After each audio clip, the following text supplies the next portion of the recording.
دي ناتالي السنجل البائسة اللي كانت بتسعى دايما انها تدور على توأم روحها، بس الموضوع كان بعافية شوية معاها لانها مش عارفة تلاقي نصها التاني، فاضطرت انها تلجأ لابليكيشن ام ابرام لتيسير المشي البطال. وطبعا كل مرة تقابل فيها حد من الابليكيشن بيطلع فيه عيب، يا اما بكرش او بيطلع ابو العيال، بس مسكين يعني مراته اكيد هملاه طبعا يعني، يا اما بينفض لها ومش بيروح اصلا. بس هي قررت تستغل قصص مواعداتها الفاشلة دي وتكتب عنها مقالات على الانترنت باسم مستعار. ودي صاحبتها كيري اللي بتقول لها مش ملاحظة ان في كل المواعيد الفاشلة دي في عامل مشترك؟ انت يا حبيبتي. فقالت لها ناتالي قصدك ان انا نحس يعني؟ قالت لها مش الفكرة يعني، بس انت مصممة ان انت تدوري في الاماكن القريبة، ما توسعي دايرة البحث دي يا حبيبتي كده وانتشري واخرجي من سان فرانسيسكو النحس دي. وبعدين بيجي مديرها لي اللي بيرقص على احزانها وبيقول لها اين الخازوق الجديد يا ناتالي؟ انا لا اراه. فين يا حبيبتي مقالتك الجديدة؟ يلا كده شدي حيلك وقابلي واحد تاني عشان تكتب لنا مقالة جديدة من وحي قصصك الفاشلة. وهنا بيجي لناتالي اشعار بالناس اللي متوافقين معاها على الابليكيشن، فبتحس ان جوش اقرب حد ليها. بس مش هنستعبط، هي شكلها اعجبت بشكله يعني. جوش كان عايش في نيويورك في مدينة اسمها ليك بلاسيد، وهي مدينة هادية وبعيدة شوية عن الناس. المهم فعلا وافقت على مراسلته وابتدوا يتكلموا سوا ويقربوا من بعض. فلما ورت صورته لكيري صاحبتها قالت لها ايه المز ده امريكي من اصل اسيوي وبيتكلم 3 لغات، ده انت لازم تقابليه وش. بس استني الاول لازم نتاكد ان اللي في الصور ده حقيقي، خليه يبعت لك صوره دلوقتي وهو ماسك جورنال بتاريخ النهارده او اقول لك انا هتصل بيه. فبتحاول ناتالي تمنعها بس بيكون جوش رد وقالت له معلش اتصلت بالغلط وازيك سلامات ومع السلامه انت يا شربوت، يعني كروتته كده قبل ما يقول لها باي باي. فبعت لها صوره ليه وفي ايده ورقه مكتوب عليها باي باي يا ناتالي. فقالت ناتالي لكيري اتاكدتي يا اختي؟ هو. فقالت لها كيري لا ده بجد طلع حلاوه امه جدا يعني. المهم فضلوا بعد كده يتكلموا في التليفون وعلاقتهم تتطور لدرجه انه كان بيحكي لها قصص الاطفال اللي مامتها كانت بتحكيها لها وهي صغيره عشان تنام. ما خلاص بقى يا جوش ده انت رومانسي جدا. فتاني يوم بتقول له ناتالي دي كانت ليله جميله قوي ويا ريتك قريب مني. فقال لها وانا كمان كنت اتمنى ان انت تقضي معايا الكريسماس هنا. وبعدها بينده لها مديرها لي وبيقول لها فينك يا بنتي، فين قصتك الفاشله الجديده اللي هتكتبيها في المقاله؟ فقالت له والله كان نفسي ترقص على احزاني المره دي، بس انا المقاله دي عايزه اكتبها عن واحده قربت تيأس انها تحب بس هتلاقي في الاخر الشخص اللي كانت بتحلم بيه وحست اخيرا بالسعاده. فقال لها لا انا مش هسمح بكلام تفاؤلي من ده يتكتب هنا، حافظي على شغلك يا حبيبتي. فقالت له لا خلاص انا هروح ليك بلاسيد واقابل الكراش بتاعي. فقال لها هو انت لسه ما قابلتيهوش ولا شفتيه؟ لا كده خلصانه، انا بقى عايزك تكتبي لي مقاله عن المقابله دي، اصلك يا حبيبتي لو لسه هتشوفيه يبقى الموضوع هيبوظ. فقالت له ما تبطل قر بقى، طب ايه رايك ان الموضوع هيكمل وهتبقى اروع قصه حب شفتها في حياتك. المهم بتسافر ناتالي وبتروح على عنوان جوش وبتخبط على الباب وبتفتح لها الست ام جوش وبتقول لها ده بيت جوش؟ قالت لها يا حبيبتي ادخلي انا بربو ام جوش، هو انت صديقته؟ فقالت لها ناتالي يعني متهيألي كده ما تكسفينيش بقى يا طنط. وجم بقى بوب اللي هو بابا جوش وجون اللي هي تبقى جدته وسلموا عليها. وبعدين بيندهوا لجوش بقى يا جماعه يعني عايزين نشوفه مش معقول زهقتونا. فبينزل جوش اللي بيطلع ده. فطبعا بتشوفوا ناتالي وبتتخض وقالت لهم لا انا نسيت شنطي معلش هروح اجيبها يعني. وطلعت تجري بس حصلها جوش وطبعا زعقت له على كدبه وقالت له ازاي ده حصل، ده انت كنت باعت لي صورتك بعد ما كلمتك على طول وقلت لي باي باي. فقال لها الحقيقه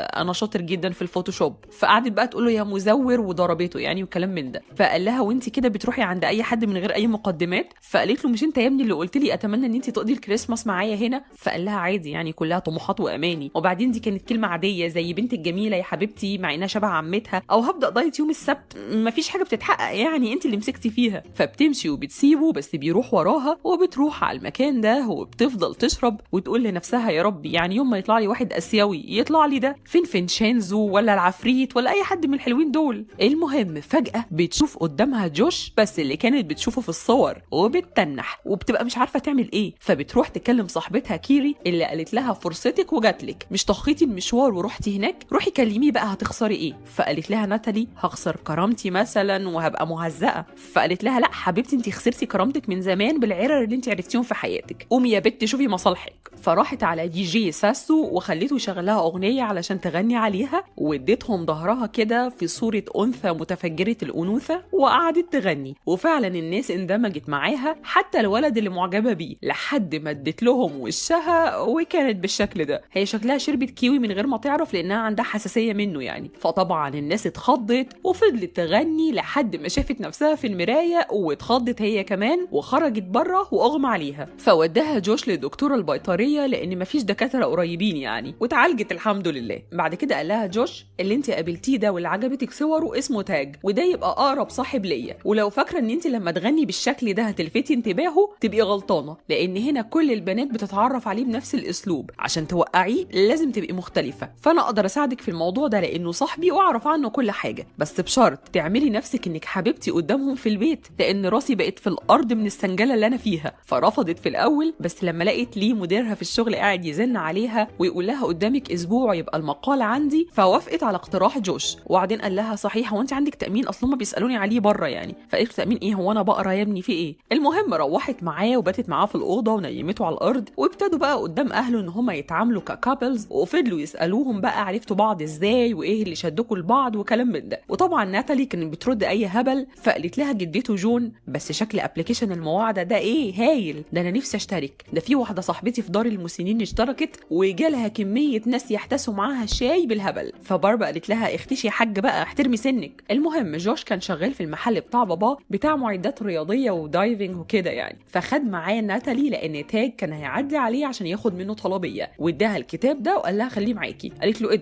ده والدن، انا بكره الكتاب ده والكاتب اللي كتبه اصلا. فقال لها بس تاج بيحب الكتاب ده يا ناتالي، اعملي نفسك بتحبي الكتاب ده يا ناتالي. وفعلا بيجي تاج وبيعرفهم جوش على بعض وعلى ان ناتالي يعني تبقى قريبته، وبيلاحظ انها بتقرا نفس الكتاب اللي بيحبه، فبيسالها هو انت بتحبي الكتاب ده؟ قالت له شوف رغم ان الكاتب نرجسي ومهووس كده بنفسه، لا بس هو حلو يعني. فرجعت لورا طبعا وبيكلمها عن التسلق، فقالت له يو ده انا بطير وبرفرف في الفضاء مش بتسلق بس. فحدد معاهم ميعاد عشان يروحوا يتسلقوا سوا. ولما مشي قالت لجوش الحقني الهي تنستر، انا كسرت صباعي مره وانا بقوم من على السرير، اتسلق حيطه ازاي بس؟ فدربها جوش على الموضوع وفضل معاها، وفعلا راحت واتسلقت بس خافت تنزل، فطلع لها برضو عشان ما تتكشفش قدام تاج وشجعها انها تنزل، او الحقيقه هو دلقها من فوق يعني. بس الموضوع بيعدي، ولسه برضو ناتالي بتقضي وقتها في البيت مع جوش اللي بتكتشف ان عنده هوايه صناعه الشموع بعطور رجاليه، وده طبعا عكس المنتشر وهي الشموع اللي بريحه العطور النسائيه، وكمان كان بيقدر يعمل الشمعه بالريحه المميزه لاي شخص. فاعجبت ناتالي بالفكره والموضوع. وهنا بيسمع جوش صوت اخوه الرخم اوين جه ومعاه حبيبته، واوين ده مغرور وعلى طول كده بيحب يلفت الانتباه ليه، ودايما كان بيتريق على جوش. فلما عرفهم على ناتالي على انها حبيبته فطبعا استغربوا جدا، لانه يا عيني مفيش اي واحده بتعبره. وناتالي خدت بالها من شخصيه اوين وقالت لجوش انت لازم كل ما يحاول يعلي عليك تعلي انت عليه وتخطف الاضواء منه. انا مش قصدي حاجه، انا جايه اهدي النفوس بس يعني. وفعلا في يوم من ايام احتفالهم بالكريسماس قعد اوين يغني هو والعيله ما عدا جوش، والناس كانت مندمجه معاهم قوي. ولما خلصوا الاغنيه الجيران سالوهم مين هيغني الاغنيه الجايه، فتشجع جوش وقال لهم انا وناتالي، فاضطرت توافق عشان ما تحرجش جوش. وغنوا والغنى عجب الناس جدا، بس اوين الاصفر يسكت لا يقوم معلي عليه وواخد انتباه الناس، وقال لهم ان حبيبته حامل وانه هيبقى اب، لان انت هتبقى اب رخم يا اخي. فجوش يسكت لا علي عليه هو كمان ولفت انتباههم وقال لهم انه قرر يتجوز ناتالي. طبعا اتصدمت وما كانتش هتوافق، فاضطرت توافق عشان ما تحرجش جوش. ولما بقوا لوحدهم ناتالي قالت له ايه اللي انت هببته ده، رايح تخطبني؟ طب بالنسبه لتاج اللي انت بتظبط لي معاه ده ايه ظروفه يعني؟ قال لها ما تقلقيش مفيش حد هيعرف الكلام ده خالص، بس مامته قررت تنزل الخبر في جورنال يوم الاحد، وقالت لهم هينزل خبر خطوبتكم بكره. فراحوا سرقوا كل نسخ الجرايد من الموزع عشان الخبر ما يروحش لتاج، وهربوا من موزع الجرايد في العربيه وقعدوا يتكلموا شويه. وقال لها انه لما حط صوره على ابلكيشن المواعده محدش عبره غير واحده حيزبونه عندها 70 سنه يعني، عشان كده اضطر ان هو يحط صوره تاج. فقالت له طب وريني كده الصور اللي انت كنت حاططها، فوراها صوره ليه بفاس وصوره بحبل وصور غريبه كده. فقالت له لا جوش حبيبي لازم البنات تهرب منك، دي صوره قاتل متسلسل، اسمها متسلسل مش متسلل. فقالت له انت على فكره عينك حلوه قوي، بينها كده وتصور صور تانية، وسنانك دي احلى من حياتي. قال لها اصلا انا كنت عامل تقويم يعني. فقالت له طب ما تضحك يا اخي، اضحك يا بابا الصوره تطلع حلوه وفكك من صور عشماوي دي. المهم فعلا تاج معرفش حاجه بموضوع الخطوبه، وعلاقتهم قربت اكتر من بعض، وكان بياخدها معاه التزلج اللي برضه كانت بتخاف منه ومش بتحبه، وكمان عزمها على مطعم باباه. وجوش قال لها خدي بالك تاج بيحب اللحمه والبطاطس وهو اكيل يعني وانتي نباتيه. فقالت له قشطه يعني هاكل بطاطس، ولو اضطريت هاكل حته لحمه صغيره يعني مش هروح اقعد في محل الجزاره. فقال لها طب انتي هتاكلي لحمه النهارده وبكره بكره هتكدبي في ايه تاني؟ فقالت له اكدب؟ انت اللي بتتكلم على الكذب ده، وجودي هنا بسبب ان انت كدبت عليا اصلا. فقال لها انا كدبت بس بخصوص الصوره، لكن الشخصيه اللي اتعاملت بيها معاكي هي ما اتغيرتش، وكنت بكلمك وبضحك معاكي بجد وكنت على طبيعتي، وانتي اعجبتي بيا كده لدرجه ان انتي جيتي هنا علشاني. فسابته ومشيت وراحت قابلت تاج اللي واضح انه اعجب بيها. وهنا جدته الملعب خدته هو وناتالي لدار المسنين اصحابها عشان توريهم تجربه اتنين اتقابلوا على ابلكيشن المواعده وحبوا بعض. فقعدوا الحيزبونات كلهم يعني يسالوهم طب احنا نكتب ايه على الابلكيشن عشان نشد انتباه الناس؟ هو انتوا فيكم حيل تشدوا نفسكم اصلا يا جدعان في ايه؟ فقال لهم جوش المختصر المفيد يعني ما تحاولش تبقى حد تاني غير نفسك، دور بنفسك جوه نفسك، وكلام من النوعيه دي. فالناس اتكسفوا وسكتوا، وناتالي اعجبت بكلامه، وده غير طبعا ان هو جدع معاها من اول ما تقابلوا اصلا. وهنا بيدخل ناتالي وجوش وبيلاقوا البيت مليان ناس وعاملين ليهم حفله خطوبه. فقالوا يا سنه سخه يا ولاد. قال له ده تاج كمان هنا، ده حاجه زي الفل يعني. وكمان عارف ان هي خطوبه جوش، بس مش بيبقى عارف مين العروسه، لا وبيروح يسال ناتالي بيقول لها انت ما تعرفيش مين العروسه. وكمان ليه مدير ناتالي جه لما بارب مامة جوش عزمته. فحاولت ناتالي تخبي كتير وتلم في الموضوع عشان تاج ما يعرفش، لحد ما جه بابا جوش عشان يعلن عن الخطوبه، فاضطرت تتكلم هي وتحكي كل حاجه. وتاج عرف انها مش بتحب اي حاجه من الحاجات اللي بيحبها، لا التسلق ولا التزلج ولا الكتاب طبعا ولا حتى بتاكل اللحمه. وقال لها مش انت اتضايقتي من جوش انه خدعك؟ امال انت عملتي معايا ايه؟ انت عملتي معايا نفس اللي هو عمله معاكي. وسابهم وخرج. وطبعا كذبه جوش بتبان قدام اهله، واخوه اوين بيحس كده بتأنيب الضمير من تنمره عليه وانه خلاه يلجأ للكذب علشان يهرب من تريقتهم عليه. بس بيقرر جوش انه مش هيعمل حاجه غصب عنه تاني، وبيقول لباباه انا مش هشتغل في المحل تاني. فقال له بركه يا اخي، ده انت كنت فاشل في البيع. ووراه شغل الشموع وقال له انا هعمل المشروع ده. وباباه انبهر لما شم الشمعه ولقاها ريحه باباه اللي هو جد جوش يعني. اما ناتالي فراحت على الفندق عشان ما لقيتش تذاكر متاحه، وراح لها ليه المدير واتكلم معاها المره دي بصفته صديق، ولفت انتباهها لحاجه. قال لها اشمعنى جوش كملتي معاه مع انه كذاب؟ المفروض ان انت اول ما بتحسي ان في حاجه ناقصه في اللي قدامك بتهربي. ما هو المدير بقى عارف كل قصصها ومعاه سيديهاتها يعني. ففكرت في الكلام اللي قاله لها ليه وكتبت المقاله اخيرا، واللي كان مغزاها انها كل مره بتدور على صدق الاخرين وصراحتهم، وعمرها ما دورت هل هي كانت صادقه وصريحه ولا لا. فالموضوع ده فوقها، وفي نفس الوقت بيجي لها اشعار من ابلكيشن المواعده وبان في حد متوافق معاها. فبيطلع جوش بعد ما نزل صوره من غير فاس وحبل، وبعدها بتروح له وبتكلمه بالكتابه على الورق علشان محدش يسمع. والمشهد يعني الرومانسي ده كان في فيلم اتفرجوا عليه ملناش دعوه بيه، يعني البطل اعترف للبطله بحبه بالطريقه دي. فكانت كاتباله على الورق